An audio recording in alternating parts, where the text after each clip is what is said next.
Here, give them a welcome.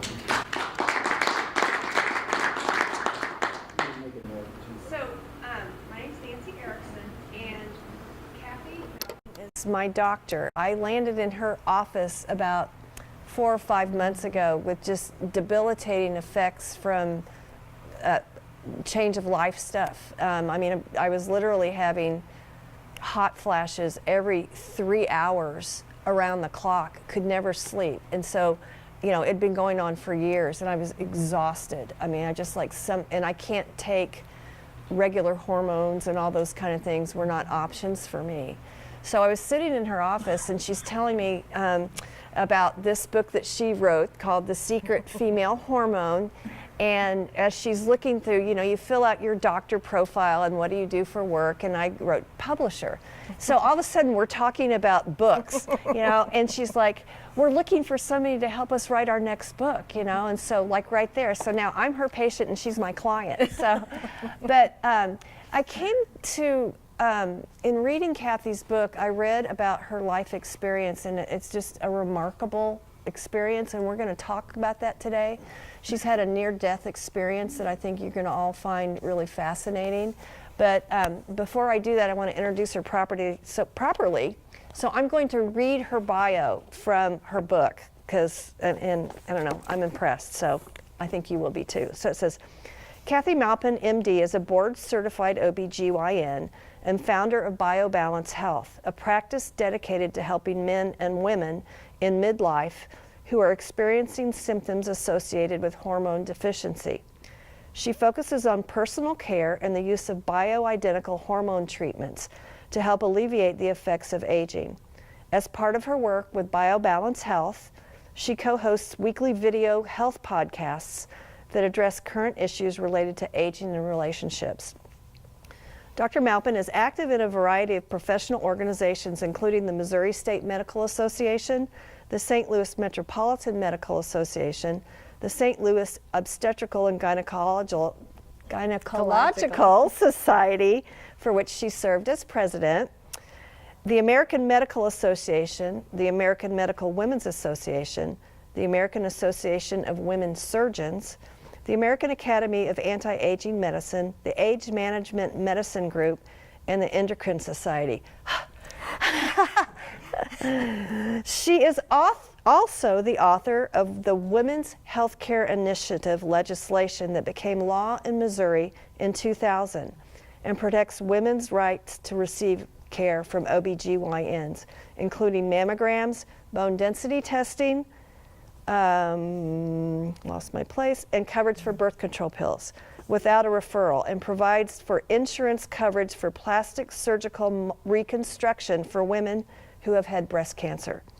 She is also the founder of St. Louis Political Action Committee, Physicians for Sound Healthcare Policy, and she's active in numerous charitable organizations and is a member of the Green Tree Community Church. So, welcome, Dr. Maupin, please. Thank you. So it's all, you know, I'm all about stories. So you know, everything to me is you got to hear the story, and certainly with Dr. Maupin, that's the case. So I wondered if you could just share a little bit with people about your own, I would say, journey through health issues that were finally ultimately resolved after a lot of bumps in the road. Okay, so many years ago, 20 years ago, I was 40 something, and I had lots of energy my whole life, and I've been very interested in a variety of areas besides medicine or integrated with medicine. Already a doctor? I became a doctor when I was 24. So I was already a doctor. I was already an OBGYN, and I had been practicing for many years when I hit my 40s, and all of a sudden somebody pulled the rug out. I was supposed to be an expert in this. I talked to women every day about the changes that they were going through, and I had some answers, but I didn't always have answers. And then it happened to me. And it happened to me in a slow but insidious way that it just kept getting worse and worse every day, where I was really tired, like Nancy was. I was starting to get hot flashes. I was starting to gain weight for no apparent reason. I didn't feel like exercising. This is one symptom that's really classic. Every time I exercised, I got more tired. You know, that's classic for this loss of hormones. And women lose it earlier, and I knew that, but I wasn't even close to menopause. And I checked my estrogen level. It was fine. All the things that I've been trained to do weren't telling me what to do to help myself. So as I went, I tried to get consults from other people, other physicians that I respected. No one had any idea. They just said, you're getting old. It's too bad. You're getting old. And in my family, we lived to be mid-90s. So getting old in my early 40s was not an option. I couldn't live like that for the rest of my life. So I thought I had another condition called endometriosis. So that led to pain that got worse and worse. And by the time I was 46, I couldn't walk. I was in so much pain. So I'm getting up in the middle of the night, staying up 36 hours in a row, delivering babies. So how could you practice medicine under those conditions? I did nothing. Well, I did nothing else except go to St. Louis Medical Society meetings, and I couldn't have written a book. I barely was awake when I was home. I was so tired when I'd get home. So I honed in on just working. My social life went away. And that's not good for a marriage. It's not good for your child. I only have one child, but it was like I was imploding. So I went skiing with my daughter in Snowmass, and I couldn't ski because I was in so much pain. So when I came back from that, I said, fine, I'll have a hysterectomy. Maybe this will fix me, because in many cases, getting rid of pain fixes people. Mm-hmm. I mean, women feel better when the pain's gone. But they had to take my ovaries out because I had endometriosis. That is something you have to do. So I went in for surgery thinking, this is, I do this surgery every day. It's not that hard. So I go in. Let me stop you just for a second before you transition Okay. to this. So you're a surgeon yourself. Yes. So you've probably performed this Thousands surgery of times. Thousands of times. You go in thinking, I'm going to be fine, I'll feel better, Mm-hmm. I'll be back in the office in maybe a week or 10 days or something like that. 2 or 3 weeks. But it didn't turn out that way, did it? No, Yeah. no, it didn't. And I had great surgeons. Yeah, of course. You got to handpick them. Right, I did. So I went in for surgery, not worrying about this too much. And I woke up a day later in the ICU. And it's unclear what exactly happened, but there was some problem with my fluids. If you know anything about surgery, too much fluid, and I went into ARDS, which is often a fatal problem. My oxygen level had been really low for a long period of time, so my husband was told that I was going to have brain damage when I woke up, if I woke up. So they had me on a respirator, and I don't know if any of you have been on a respirator or not, but it's by far the worst thing that's ever happened in terms of how I felt. I felt helpless. And I woke up before I was supposed to wake up. And I woke up, my hands were tied down. I guess I'd been flailing or something. So my hands were tied down. I have my head immobilized, and I've got a tube down my throat, and it's breathing for me. And I felt like I was choking. And the reason was I had swollen so much from all this fluid, they had to put a pediatric tube down my throat. So I basically tried everything. I kicked to try to get nurses to come in. They came in, they changed the dials and left, which I never did that to people. I would always talk to them and look at their eyes, and I was horrified that they would not just look at my eyes. That was the only way I could talk to them. And in the end, I finally tried to just ask God to take me. I was done. It was that bad. It was like being buried. So I had been practicing Romans 8:28. It was before Easter that year, and I had been going through this, neither life nor death nor angels nor principalities can separate me from the love of God. And so I just kept chanting that to myself, and then I was no longer there. And then I was at the feet of Christ, which is awesome. I mean, I would go through this again and again just to be there. But I was at the feet of Christ, and Christ was above me, and I'm lying down, in front of him, face down, and I'm looking up at him, and I can't see his face, of course, but I can hear him but not hear him. It was telepathy. It was like he was talking to me, and he was like, I have something for you to do. You have to go back. And I'm arguing with God, which I've done before. But it takes, I hate to even confess that, but I was arguing with him going, no, this is the best thing. I want to stay in heaven. I want to stay right. I'm not even in heaven yet. I'm in the outskirts of heaven. I want to be where you are. I want to stay with you. And he just kind of looked, I can't, once again, I can't see his face, but I felt the emotion of a father who looks at you like, cute, but you still got to do it. Really cute, but you got to go back. So I remember still arguing, and when I woke up, I was back and I was disappointed. It took me months not to want to go back to him. But I didn't feel good for months. The promise was not immediate. The promise of coming back was not an immediate thing. Well, and I've heard that before from other people who've described near-death experiences, is that you get back and it's so awful, because it's not what you want, and it's in comparison. And now you know what it's like. You know what it's like, and that it takes, it's a massive adjustment. So it was. I've heard that from other people that have had. It was, and I had never once read I really hadn't paid attention to near-death experiences, not because I didn't believe them, but I just didn't have time in my day to think about that.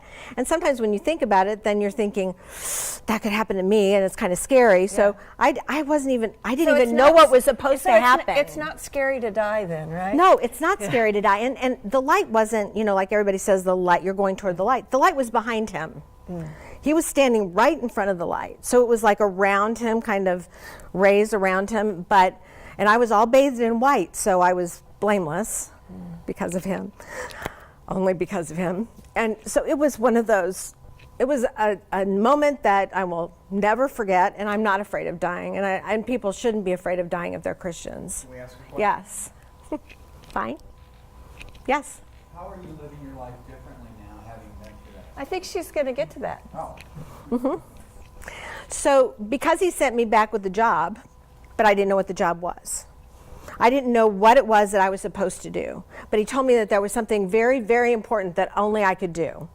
And I didn't feel well. In fact, I felt terrible after my ovaries were taken out. Not better, much worse. I gained weight. I just felt like I was a balloon or a Michelin man. And I went to a lot of doctors who treated me badly. And I was horrified that people in my own profession would treat me that way. They told me, that's, finally you've got the same energy the rest of us have. That kind of stuff. Like, they had no compassion for my situation. And so I finally said, I'm going to have to figure this out myself. I tried. I didn't figure it out myself. So once again, I dropped to my knees. You would have thought that I would have done that first, that I would have learned my lesson. So I know. I dropped to my knees finally. Sometimes it's the last thing you think about. Right. That doesn't make any sense, but it doesn't. I get it. But I finally gave up. I handed the wheel over to God, and I said, okay, you fix me, or I'm going to have to quit. I got the number of my disability carrier out, to just, because I wasn't going to be able to work anymore. And 3 days later, I was sitting in labor and delivery, like, I can't go in there. I've got twins. I don't think I can make it, And one of the nurses said, what is wrong with you? Yeah. This is not like you. And I told her what I was dealing with, hot flashes all the time, weight gain, feeling so tired. I couldn't sleep, yet I was tired. I just wasn't myself. I was angry. I was upset. I had never been that depressed or irritable, and I was just not fun to be around. So she said, my brother comes into town this weekend to see our mom, and he does this really neat thing. He replaces hormones with hormone pellets, and he puts them under the skin, and he uses testosterone for women. And honestly, I'd use testosterone for women in other forms, and I tried it on myself, and it just didn't do much because it was a cream or a gel, or they just didn't make me feel normal. It helped a little. So I said, well, I'll try it. I said, if he can fix me, he can stick a needle. She goes, well, he has to put these pellets under your skin. I said, he can stick a needle in my eye. I don't care. Just fix me. I was that desperate. And he immediately, he's like, I don't even need to look at your hormones. I know what's wrong with you. You don't have ovaries. He goes, I'm starting from zero. So he goes, I can treat you right now. And he did. And I slept for the first night. The first night he put the pellets in, I started sleeping. Was the relief immediate then, Kathy? It was for sleep, but not for sleep. everything. So how did that? Oh, the worst thing was my memory had gone. So I'm a doctor with no memory. That was one of the reasons why I wasn't going to be able to continue to practice. Well, my memory started coming back really fast within the first 2 weeks. My memory came back. I could recall things. It's a specific memory loss. It's labeling, like the name of your best friend, the name of a street, your favorite restaurant. You just can't. I know. I have get that. But for me, I hadn't had that long because I was fixed within 6 months of the ovaries coming out. So it wasn't a long-term deficiency. It was short. So my brain came back. My body didn't come back for 9 months. What do you mean by that? I was, I was really swollen, and the swelling all went away, but I didn't lose the fat. I was on the way down, but it didn't all come off for 9 months. Yeah. So that was something that was depressing because I had no clothes to wear, so I wore scrubs every day. But this was something that was a miracle to me. Oh, yeah. And so I thought, if this is a miracle to me, I'm going to be trained. So I trained my staff and I trained me, and I was just planning on doing this in the evenings for several patients. I didn't think it would be something that many people needed until I started talking to my patients about how they really felt. Not how are you? Oh, I'm fine. How do you really feel? Well, I really feel different. I really feel terrible, and I can't even tell you in 20 minutes what's wrong with me. So the women were afraid that I would think they had Alzheimer's, that they were crazy. There were lots of reasons why they wouldn't tell me. But once I had a list of all the symptoms that go along with testosterone loss, which is loss of libido, loss of orgasms, loss of energy, loss of muscle mass, gaining fat, gaining breast size, which is not a good thing for us, even though you might think that's good. It's terrible, and they're usually really tender and awful. Gaining belly fat, which is just like, I'd never had a belly in my whole life. So that is awful. Then you can't exercise without being tired. You can't think at all. It's debilitating. And then the hot flashes, and the hot flashes are usually from the loss of estrogen, but the rest of this, your skin gets saggy, your face starts looking like you're so much older than you really are. Even hair fell out, and a lot of other hormones then start going away at the same time. Oftentimes thyroid will no longer work after this happens, and then it's like the first domino of aging. And in my case, it was really fast because my ovaries were taken out. In most cases, it's slow. And so what we call aging, people walking like this, osteoporosis, all of those things, that's testosterone loss. That's the first step. And all those things that we do with supplements and exercise, well, that you have to do, of course, just to stay healthy. But if you don't put the testosterone with it, you're not going to get back to where you used to be. And so I found out that I had to go back to working out. It wasn't like here's your pellets, you never have to work out again and you can eat bonbons. That's not what it is. You have to still have your healthy lifestyle, but you get a result. Yeah. And your result is that your age basically backs up. Your lipids, everything, even on paper, your age backs up. Yeah. So I would imagine that depression follows a lot of those symptoms. Yeah. So what irritability was what I said, yeah. but really I was very depressed. Yeah. So you're still practicing, you're still delivering babies, you're doing this at night, you know? Yeah, I was doing this at night with industry. and with my partners. Yep. Didn't have a problem with that. When I was still delivering babies, I was still doing surgery, and I was back. I had the energy to do that, which was great.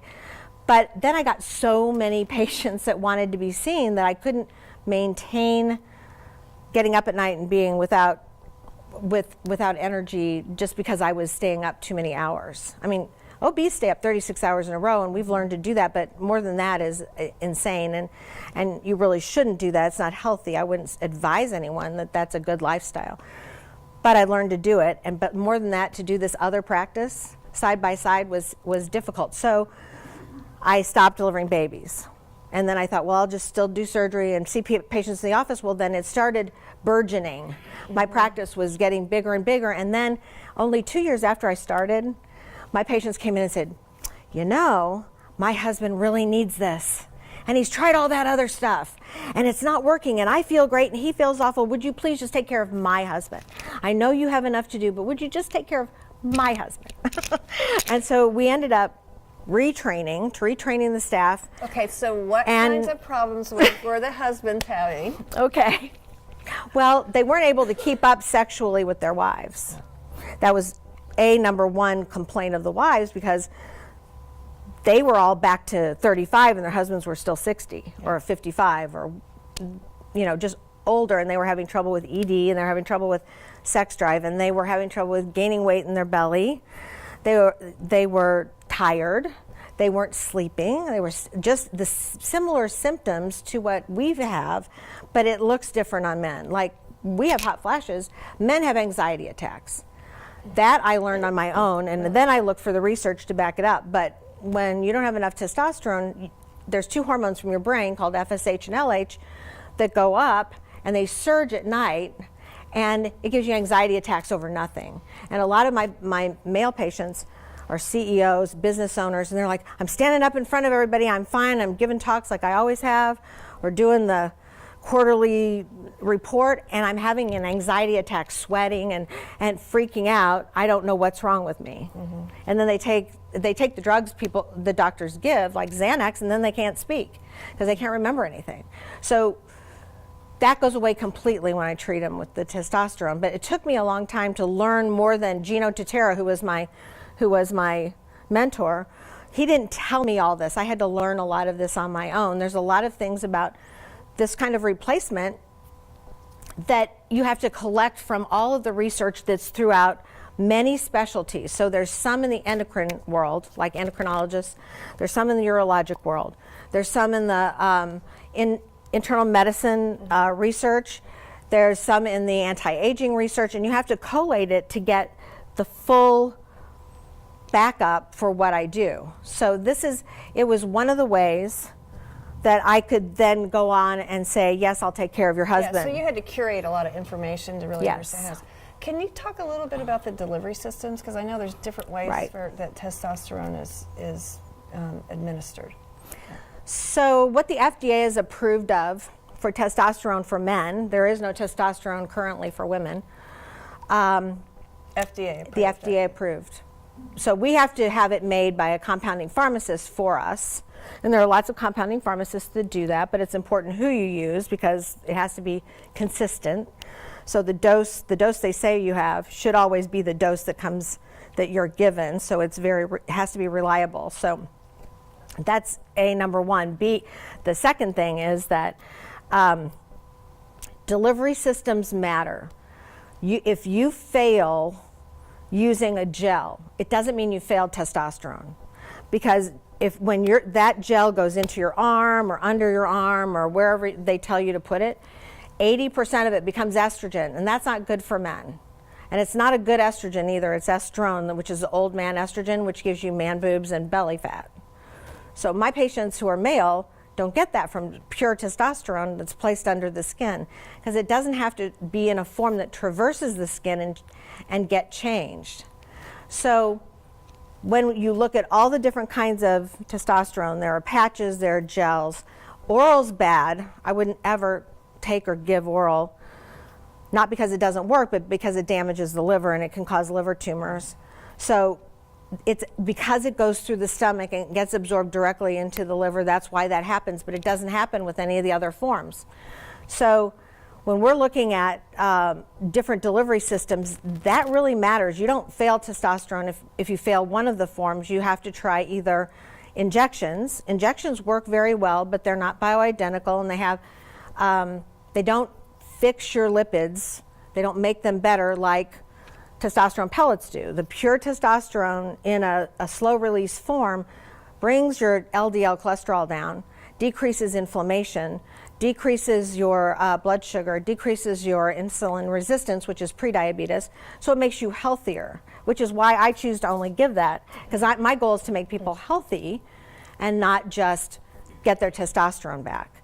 The goal is to treat pre-diabetes. We treat pre-dementia. I have a guy that comes in from Nevis, that flies in from Nevis, who has Parkinson's, and it's reversed his Parkinson's so much that he was getting side effects from the Parkinson's medicine because now he has too much. So he brought his Parkinson's medicine down to almost nothing, and he's drastically better. So he doesn't mind flying in twice a year because that's what it takes to get him dosed. So the things that I've accumulated and learned, I don't just stop at going, oh, here's your sex drive back, or this fixes your ED. That's great, and that makes our lives complete. But we have to be healthy too, and we have to decrease our risk of dying of something chronic like diabetes and heart disease. Testosterone, in the form that I give it, decreases your risk of that. It doesn't increase your risk of that. So that's amazing. And I've seen, I do calcium scans of the heart on our patients who have been on 5 years or more, and it cleans out the vessels. It's amazing. So when I first came to you and was apparently a good candidate for this, you didn't just start by injecting me, which is what I was disappointed because I really wanted to help that day. But you're like, no, you have to go through this blood panel. And so she wrote up these orders, and I went to the lab to get things done. And they took about a gallon of blood. And I test for everything, every hormone. For stuff that I'd never heard of, and thyroid and all sorts of stuff. And so then when I came back and sat with you in the office, you showed me the measurements of the levels of hormone in my blood, in my blood work and stuff, and it was shocking, actually. I was down to 0 on some things. And the good news is that everything else was great. I just needed hormones. Other people need some other things. So in my experience, and so what they do to insert the pellet is they actually, in your hip, they make a small incision. They don't just shoot it in with a shot hypodermic needle. They make a small incision because they have to actually embed it further in so that it doesn't work its way out. Fat. Yeah. You have to have some fat. Yeah. I need some fat. I got some right there. And most women have it here, and sometimes we have to use love handles for the men. Yeah, okay. But, so, and it's just a little, it didn't hurt because, they numbed me up and stuff, and they tape it up for a couple days. So for me, it took me about, I immediately started sleeping better. Immediately started sleeping better. I had forgotten what it's like to go to bed and wake up and it be morning. And I'm just so much more rested and refreshed. And one of my real drivers for going there was these hot flashes, and it took about 3 weeks for them to go away. And that's been since like the middle of June, and I've never had one again. And I'm telling you, it was debilitating. And I'm not a candidate for other hormone treatments because of the breast cancer lines in my family and all. So, and it was actually my OB/GYN who said, you got to go to Kathy, Which is really nice. Yeah. Yeah. So you talked a little bit about the different changes, and I do notice that I have more energy. I haven't lost weight, but I don't want to. You don't really need to lose weight. I don't really want to. But am I right? Yeah. She looks great. But I feel better, and I wake up, I've got so much energy in the morning, and it's like all day. It's just that part is it's so nice. Golden. I love this. It's golden. But talk a little bit about some of the effects, like in relationships, if you would, and then I want to kind of turn it to your book because she co-wrote this book with Brett Newcomb, who is a licensed counselor, family counselor. So talk a little bit about, if you could, about what he was seeing and how you guys come together for this. So the relationship aspect is really critical. It's very important. So he and I got together because I had patients who had years of this. It's almost like a dance. This dance of, I don't want to have sex. I do want to have sex. I'm getting mad because he's forcing me, or it could be either way, but usually it's women who lose their testosterone first and lose their sex drive first.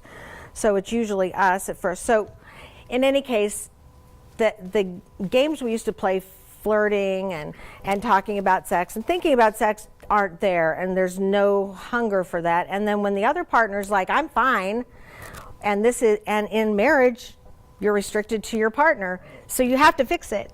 You know, you either have to fix it, you have to fix it by thinking about something else or doing something else. You have to fix the problem. So when the problem is fixed, then I had to send them to counselors because they'd forgotten how to relate to one another when they both had a sex drive.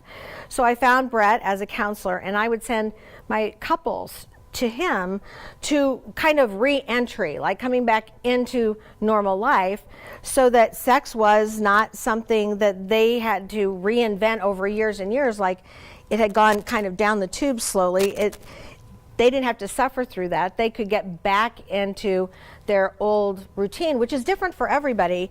Now that I talk about sex all day, I find that everybody's got a different routine, and it's very individual, just like hormones are.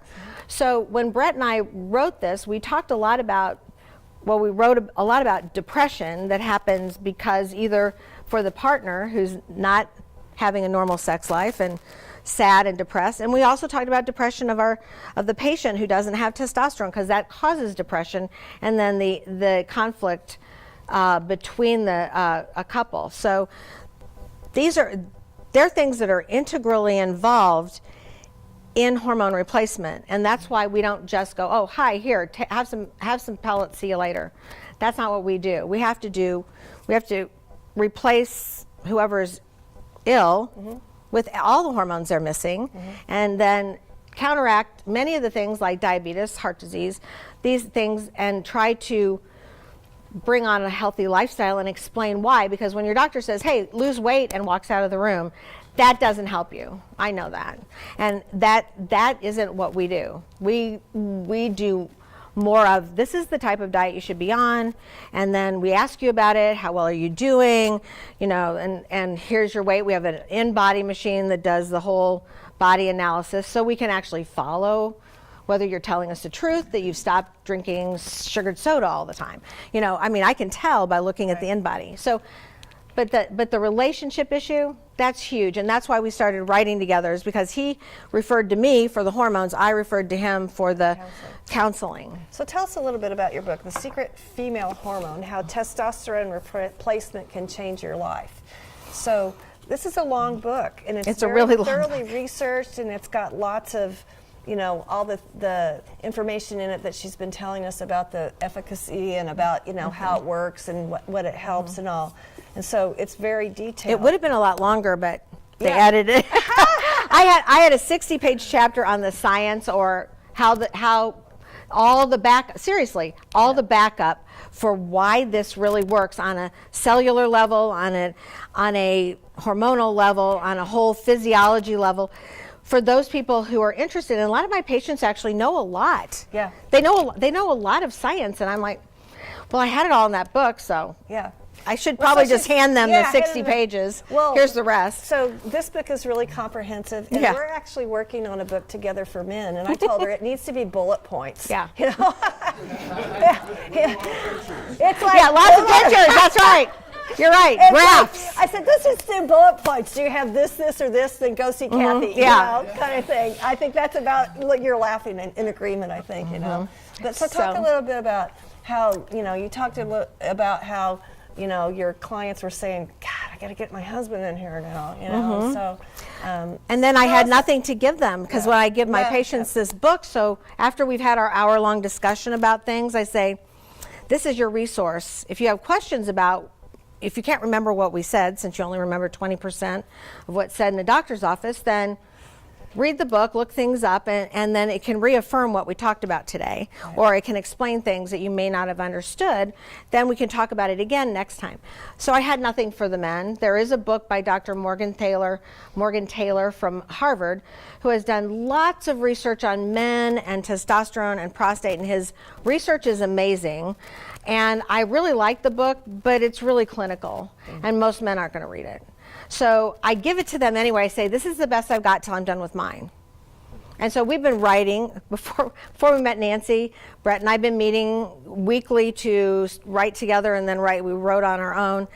and we've been writing and rewriting and too much stuff, and it got longer and longer. And the day that I met Nancy, he said, we need to have somebody help us with this. We can't just keep doing this.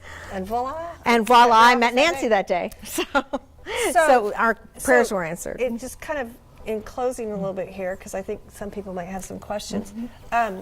Tell us, like, what are the symptoms that men might have, and then how they're resolved, or what's the resolution to it? What does it look like before and after? Well, I don't want to say that all the men usually come in for sexual problems, but they do. That's usually the top 4 is lack of interest or lack of libido. And the second is erectile dysfunction. Not that it's not working altogether, but it's just not working like it used to, and they aren't able to get through the sexual process without losing their erection.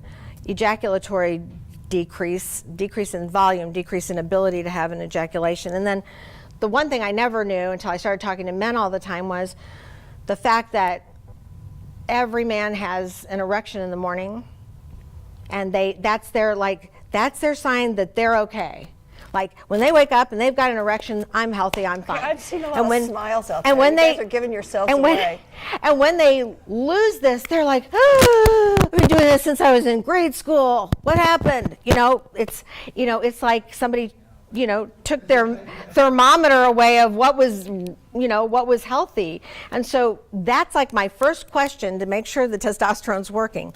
So are they back? I mean, even because that tells me the minimal adequate amount of testosterone's back. And then after that, we may have to go higher for some of the other things, and we may have to do some supplements for some of these. Excuse me. Changes in their bodies that this treats as well, too. So could you talk about? Well, then they talk. Yeah, the man boobs and the belly fat. So there's a word for man boobs. It's called gynecomastia, but men don't know that word, so we call them man boobs. And they come in, they've got the big shirt on, hiding the man boobs. But I always tell them that that's really common. And if you watch I always have to watch the senior PGA with my husband every Sunday or whatever day it's on. So you always see these guys. Yeah, they all have the man boobs. These are athletes, and they're just over 50, but they're all walking down the fairway and their man boobs are jiggling with their belly fat. And I'm like, this is so common. Why doesn't somebody tell them? They're athletes. They should know this. So they all need a little testosterone, but they don't need the gel because the gel makes that worse. So that's one of the things. There are very few side effects to the testosterone pellets that I can find, except in men who need to have it more often because their metabolism is really fast and burns it off. I want to give it to men every 6 months, but some people burn through it very fast, and we have to do it more. That's not terrible, but you still have to have an insertion. That would be 3 times a year instead of 2. So that's an issue. And then the other thing is that some men make a lot of red blood cells when they get testosterone. And it's a genetic thing. It's not everybody. It's usually Western European, England, Ireland, Scotland, Northern France, Northern Germany. And those guys need to give blood or dump blood before they get their testosterone. So that's one of the bigger, it's not a disease, it doesn't cause trouble unless you let your blood count get high, and then that means your heart has a hard time pushing the blood through. It gets thick. So that's why you have to be bled like the kings. It's the king's disease.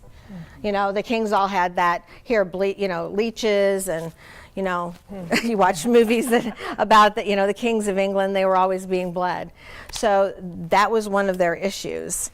So I see that, and we take care of it, but it's nothing like not having testosterone. So let's close the loop on your near-death experience. So why do you think you came back?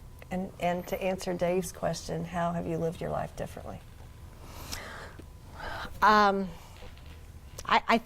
think this is what I was meant to do. I was called to be a doctor when I was 15, and I didn't really want to be a doctor. So I'm very familiar with callings. But I think God needed to smack me around because, really get my attention, because I would have just stayed in OBGYN no matter how hard it got or unless I got sick, and then he got my attention and said, you have to go in a different way. You have to turn around and go a different direction, because I'm somebody you have to kick out of the nest. I will stay and keep going, and I'm determined to fix it, and I'll just stay there no matter what, because that's just me. So I had to be shocked into, you have a different direction and I'm going to give you the answer, just wait. And I don't wait very well. Even when people are laboring, I was walking around and pacing, but he knows me better than anyone, and he knows that I had to be told in a very big way that I had to change what I was doing. So in my career, that was one of the things that changed, and it's given me a lot more time to do things like the book. And then I believe that was meant to be, because I saw that before I allowed myself to have him give me messages, I guess, and I'm not crazy, but he gave me kind of messages. He said, I could see the book being done. I could see it finalized. And when I told my co-author that, he's a psychologist, right? He's like, oh, I think she's lost it. Seriously, he thought I'd lost it. I said, I can see it. We are going to be writing this book. It will be published. It will be in several countries, and it is. It's in 6 countries. So, I mean, we will be getting emails from patients. I can see that. It's already there in my head, and not because I wished it to be. It was like a kind of vision. So I listen a little better now to when he's talking to me.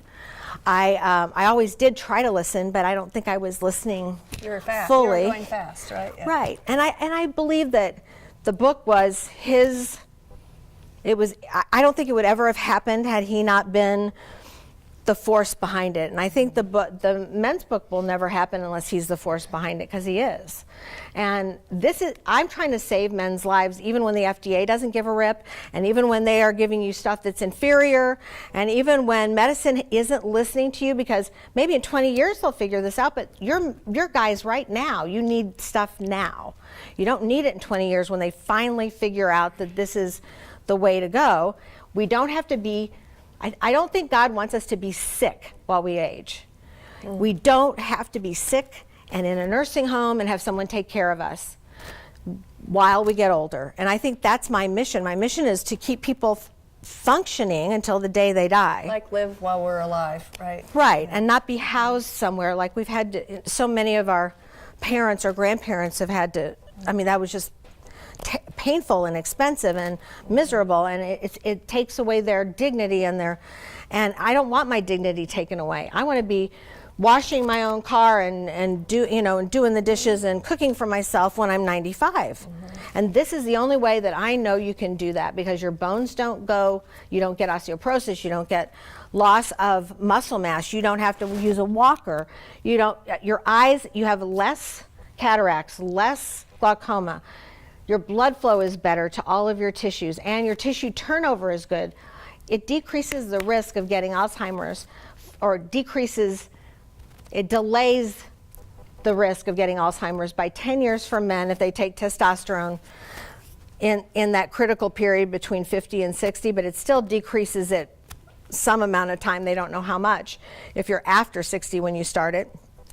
And in women, if they take estrogen, non-oral estrogen, and testosterone, it delays us 20 years. So if we were going to get it at 70, we'll get it at 90.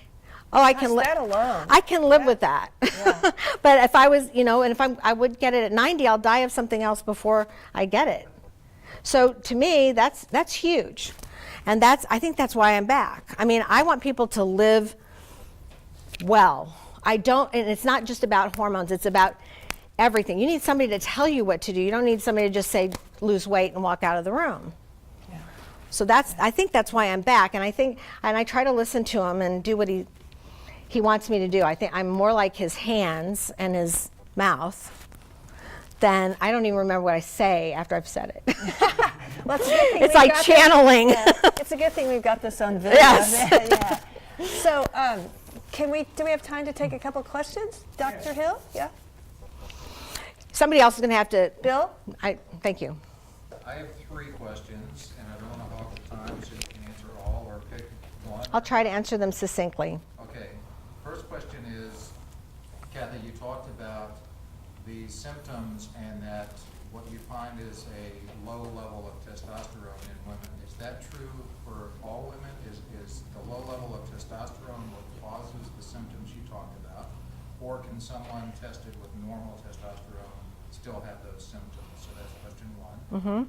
Shall I continue? No, let me answer that. Okay. Every woman begins to lose testosterone 10 years before they go through menopause. Okay. But it doesn't become a critical level. Everybody's got a different critical level. So just assume by the time women are in menopause, they've got almost no testosterone. And they have no estrogen. We're different than men. You always make testosterone till the day you die. We don't. We make nothing. And we make no estrogen. It has to come from our fat or from the adrenal gland. So every woman's going to be deficient in it after 40. If they have these symptoms in their 30, they're probably related to something else. But it could be hormonal, but not a lack of testosterone. But one more thing, women take birth control pills, and that is something that actually decreases their testosterone. So it works two ways to keep you from conceiving. Decreases your sex drive and keeps the eggs from ovulating. Next question. Next question, please. You mentioned one of your patients who has had tremendous benefit relative to his Parkinson's disease. Yes. Have you seen benefit in any other type of illness, in particular from a personal perspective, MS? Have you had? Oh yeah, I didn't talk about autoimmune diseases. It's an autoimmune disease. And the reason both men and women are more susceptible to their genetic risk, genetic propensity to get an autoimmune disease is because their testosterone drops. It's a stimulator to normal immune system. So how does it know? I don't know. If you have too low an immune system, you catch everything, and that if your immune system doesn't work very well, then you can get cancer. You basically are at risk for every kind of virus and bacteria. It brings it up to normal. We give testosterone to AIDS patients to bring their T cells up because it stimulates that. But if you have overreactive white blood cells that are attacking some kind of tissue, autoimmune, your neurologic tissue, it decreases it. So I have a lot of MS patients, women, not usually men. Men get it later because their testosterone drops later, that have stopped their progression of MS. In other words, I have one woman who had just gotten into a wheelchair, and now she doesn't need a wheelchair, but she still needs a walker. I can't make her completely better, but I can make her somewhat better with this. She doesn't stop her other drugs. We do this on top of it. And autoimmune, like rheumatoid arthritis, I have tons of people with that, and that has just, they get off their other meds. And it stops the progression if they keep their testosterone up.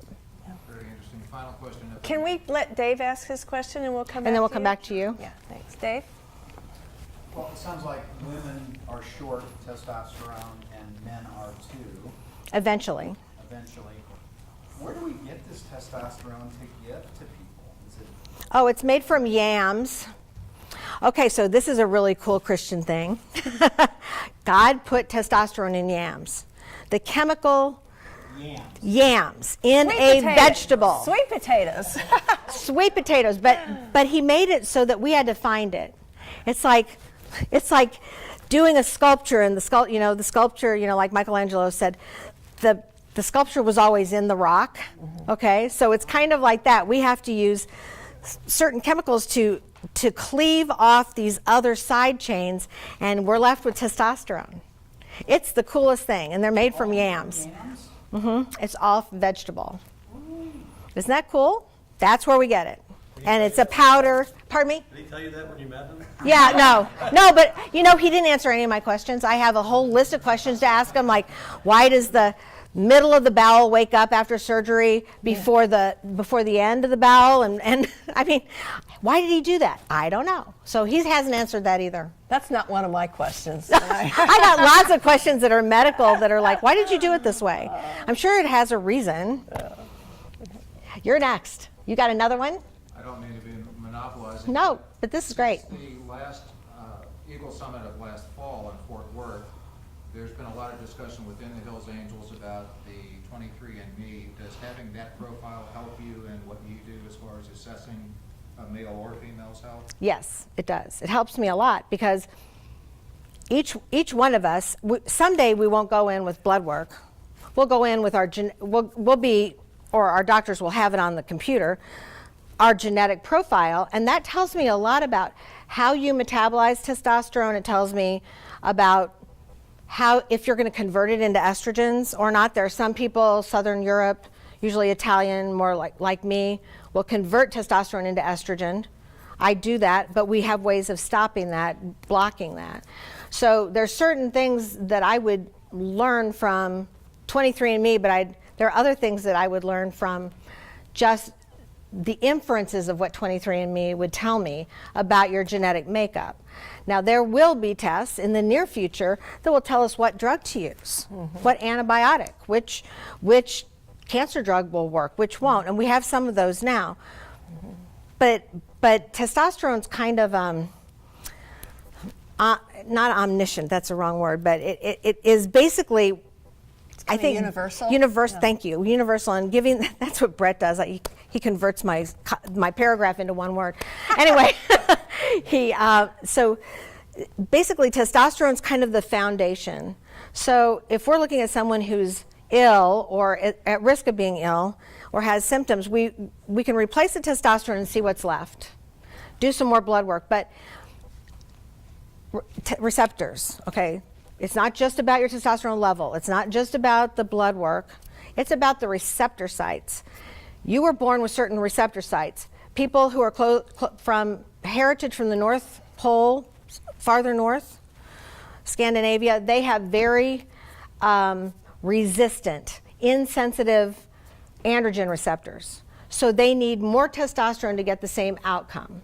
The closer your heritage is to the equator, then you're more sensitive to testosterone, which then makes you higher risk for some cancers because you can overload on testosterone. So on those patients, that's why you do the blood testing. It's all very formulated for your body. It's all custom. It is, but I don't know about the receptor sites because there is a test for them, but it's not accessible to anyone except people doing research. And there's like a 200-page chapter in one of the books called Testosterone that I got at Cambridge when I was in Europe doing running around with this book. And we don't have it here. And it has a huge chapter, and it took me like reading it 4 times to really get the essence of the fact that we're genetically at risk and genetically sensitive to certain things based on our genes. Yeah. It isn't about just blood levels and what we get, it's about how we use it. Yeah. Well, I think we're out of time, okay. But I hope you all found this really valuable. Do we have time for one more? Oh, okay, Claudia, I'm sorry. One more. Yes. Oh, yeah, yeah.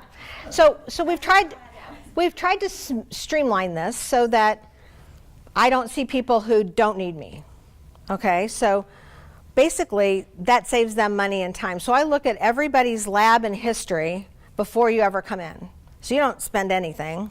You don't have to pay for a visit until I look at all of your information. And then if I say you don't need me, which there are some people that don't need me, or they need to have something else first, then I just have them, I send them all their lab and just say, here's all the information, take it to your PCP and go over it. Or you can come see me and we'll go over it, but I'm not going to treat you with anything because you don't need it. So I don't want to take care of people who don't need me. Well, I needed her, and I'm glad she's taking care of me. Yes. So, I'm so glad. Her book that's already out is called The Secret Female Hormone. You can buy it on Amazon. Kathy's office is on Olive Road between Lindbergh and 170. Very convenient for me. No, Lindbergh and 270. I'm sorry, Lindbergh That's okay. and 270. Yeah. So, And we have books, free books. You can just pick one up in the back. And so if you'd like to read it, be my guest. Yeah. It'll tell the story all over again. Yeah. So male, does the male have to read that? Not unless you need to read it for your wife. You probably heard everything you need to know right here. And then you can buy the bullet point book. Yeah. With the pictures of our model, Steve Denny. Steve volunteered to be a model for that book. So, okay, we'll try to keep it brief. Thank you so much. Thank you so much. Thank you. Thank you, everybody. Thank you, Dr. Hill.